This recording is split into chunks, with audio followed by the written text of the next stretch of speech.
പരിശുദ്ധമായ ഖുർആൻ വീടിനകത്തിരുന്നിട്ട് നിനക്കെതിരെ ദുആ ചെയ്യ, അല്ലാഹുവേ എന്നെ ഒന്ന് തുറന്നു പോലും നോക്കുന്നില്ല പടച്ചവൻ, എൻ്റെ മുകളിൽ ഇരിക്കുന്ന പൊടി പോലും ഇവനൊന്നും തുടച്ചു കളയുന്നില്ല, വിടല്ലേ പടച്ചവനെ ദുആ ചെയ്തുകൊണ്ടിരിക്കുക.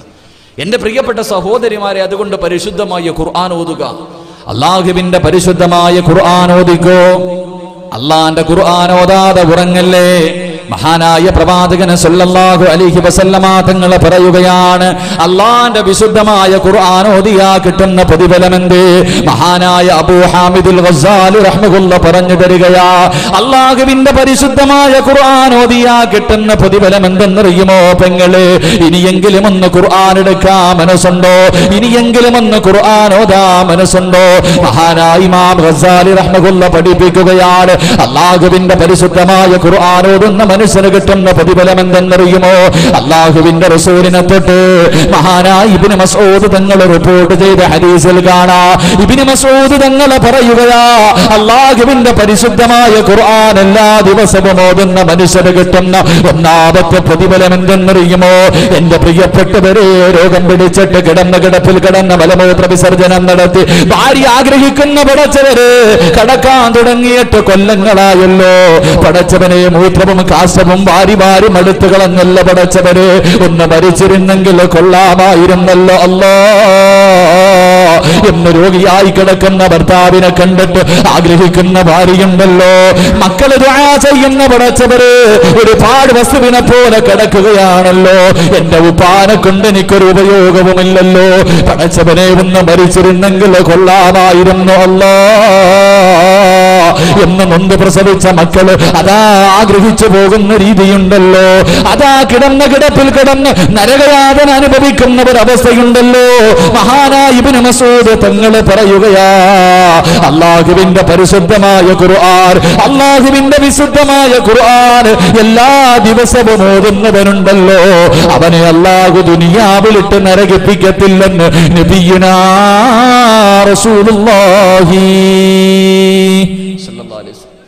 അള്ളാഹുവിന്റെ വിശുദ്ധ ഖുർആൻ എല്ലാ ദിവസവും ഓതിയ എൻ്റെ പൊന്നു മോനെ ആരെയും ബുദ്ധിമുട്ടിക്കൂല. പോകുമ്പോ സന്തോഷത്തോടെ അങ്ങ് പോകും. പോകുമ്പോ ആരെയും ബുദ്ധിമുട്ടിക്കാതെ ഈ ദുനിയാവിൽ കടന്നിട്ട് ബന്ധുക്കളും സ്നേഹിച്ചവരും മുഴുവനും അല്ലാഹ് ഒന്ന് തീർന്നിരുന്നെങ്കിൽ കൊള്ളാമല്ലോ എന്ന് ആഗ്രഹിക്കുന്ന ഒരു അവസ്ഥയുണ്ടാകൂല. നല്ല മരണം കിട്ടുമെന്ന് നബിയുനാ റസൂലുള്ളാഹി സ്വല്ലല്ലാഹു അലൈഹി വസല്ലം. എൻ്റെ പ്രിയപ്പെട്ടവരെ, മഹാനായ അബൂ ഹാമിദുൽ ഗസ്സാലി റഹ്മത്തുള്ളാഹി പറയുകയാ, മഹാനായ ഇമാം ഗസ്സാലി പറയുന്ന പരിശുദ്ധമായ ഖുർആൻ ഓതിയാ കിട്ടുന്ന പ്രതിഫലമെന്ത്? മഹാനായ ഇമാം ഗസ്സാലി റഹ്മത്തുള്ളാഹി പറയുകയാ, അല്ലാഹുവിന്റെ വിശുദ്ധമായ ഖുർആൻ എല്ലാ ദിവസവും ഓതിയാ അവന്റെ ആഖിബത്ത് നന്നാകുമെന്ന് മഹാനായ ഇമാം ഗസ്സാലി റഹ്മത്തുള്ളാഹി പഠിപ്പിക്കുമ്പോ, മരണം നന്നാവണ്ടേ, മരണസമയം നന്നാവണ്ടേ, അല്ലാഹുവിന്റെ അനുഗ്രഹം കൊണ്ടല്ലാതെ ഒരു മനുഷ്യനും രക്ഷപ്പെടാൻ കഴിയാത്ത 5 സമയങ്ങളിൽപ്പെട്ട ഒരു സമയമല്ലേ മരിക്കുന്ന സമയത്തിൽ ലാ ഇലാഹ ഇല്ലല്ലാഹ് എന്ന് പറഞ്ഞുകൊണ്ട് മരിക്കണ്ടേ? ലാ ഇലാഹ ഇല്ലല്ലാഹ് പറഞ്ഞുകൊണ്ട് മരിക്കാൻ ആഗ്രഹമില്ലേ?